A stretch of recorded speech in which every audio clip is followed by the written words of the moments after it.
factories along the Rhine. Anyone with ambition might make themselves a fortune in those heady early industrial days in Schaffhausen, and Johannes Rauschenbach, who started with nothing more than a machine repair shop, then a pin factory supplying the local cotton industry, and finally the world-renowned agricultural machinery factory, became the wealthiest of them all, and one of the richest men in Switzerland. When Jean Rauschenbach took over the business with factories at home and abroad, Emma's mother and grandmother took over the running of the house.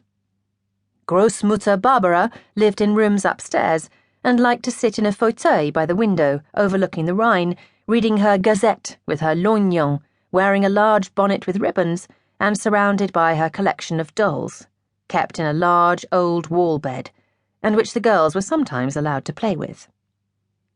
Having started life modestly, Großmutter Barbara never fully accustomed herself to the great wealth the family came to enjoy. "If only you'd remained a mechanic," she used to tell her husband. The two sisters were very different, but they were close and remained so all their lives.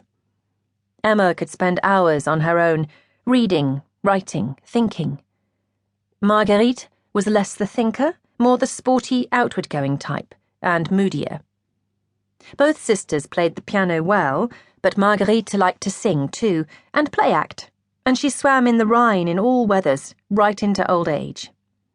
They shared a private tutor before moving up to the local school for girls, and their upbringing was conventional Swiss au bourgeois, instilling the values of a Protestant work ethic, social conformity, and feminine grace and good manners. So they knew how to behave when Herr Direktor Rauschenbach and his wife gave one of their grand receptions required of the foremost family of Schaffhausen. Both girls adored their mother, Bertha, who allowed her daughters plenty of freedom. For this, the Haus zum Rosengarten was perfect, with its large cobbled courtyard, extensive outhouses, and the stables where the girls kept their horses, Lori and Seda, looked after by Rieper, the groom, an ex-cavalry officer in the Austro-Hungarian army. If it was raining, there were plenty of toys to play with inside. If it was snowing, there was sledging and ice skating.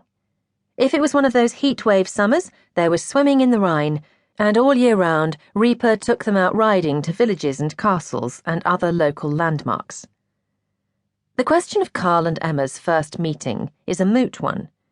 Was it in 1896, when he was still a student, or was it 3 years later, when he was poised to take his first job, working as a lowly assistant physician at the Burghölzli Asylum, and Emma had just returned from Paris?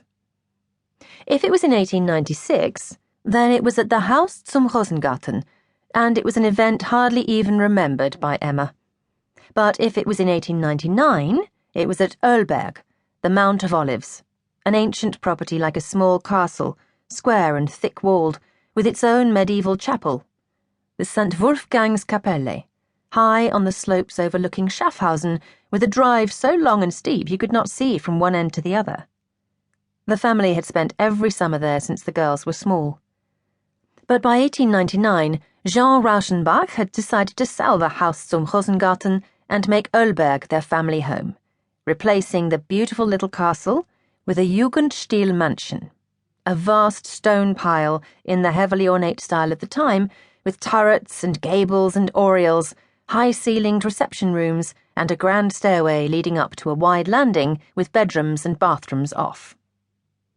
One entire floor was set aside for Emma and Marguerite, then in their teens, and the whole house was lit by electricity, heated by central heating, and served by a raft of servants inside and out. The architect was Ernst Jung of Winterthur, by chance one of Carl Jung's uncles, who had already renovated the Sonnenburg property next door, which belonged to Emma's landscape architect uncle, Évariste Mertin, who now proceeded to design the far grander gardens at Ölberg. According to his own account, as soon as Carl first set eyes on Emma, in the half-light coming down the grand stairway into the hall, he decided this was the girl he would marry.